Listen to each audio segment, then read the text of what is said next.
GK நண்பர்கள் அனைவருக்கும் வணக்கம். இந்த வீடியோவில் பார்க்க போகிறது தமிழ்நாட்டில் உள்ள 38 மாவட்டங்களின் பெயர்கள்.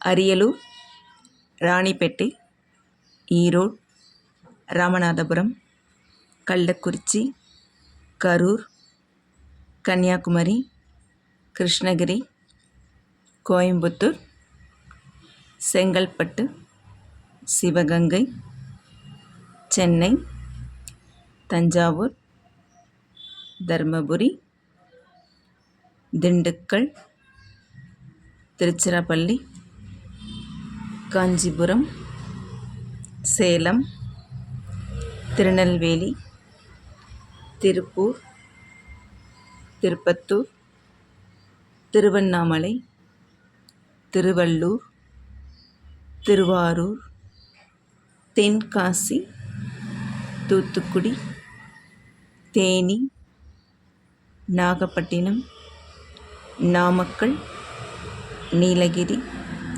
பெரம்பலூர், புதுக்கோட்டை, மதுரை, மயிலாடுதுறை, விருதுநகர், விழுப்புரம், வேலூர், கடலூர்.